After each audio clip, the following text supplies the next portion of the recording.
Good morning to all of you my students.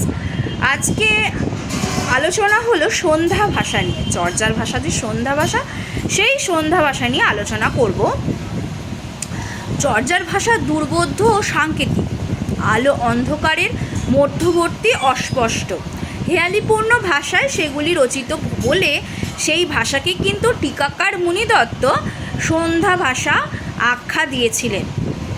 সন্ধ্যা ভাষায় প্রকটিত মাহ সন্ধ্যা বচনেন বৌদ্ধ ব্যাং চিত্ত গজেন্দ্র সন্ধ্যায় তমেবার্থং প্রতিপাদয়তি ইত্যাদি বলেছিলেন। এই ভাষা সম্পর্কে হরপ্রসাদ শাস্ত্রী মন্তব্য করেছিলেন, প্রাণিধান যোগ্য সহজিয়া ধর্মের সকল বইই সন্ধ্যা ভাষায় লেখা। সন্ধ্যা ভাষার মানে আলো আধারী ভাষা, কতক আলো কতক অন্ধকার, খানিক বোঝা যায় খানিক বোঝা যায় না। বৌদ্ধ গান ও দোহার মুখবন্ধ পৃষ্ঠা নম্বর 8-এ এটি কিন্তু আছে।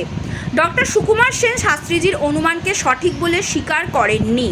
তার মতে সন্ধ্যা শব্দটি আসলে সমধা অর্থাৎ সম ধাতু ধৈ ধাতু নিষ্পন্ন, যার অর্থ হল সম্যক রূপে অনুধাবন।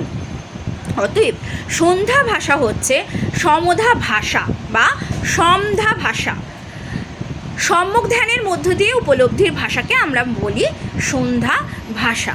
Thank you.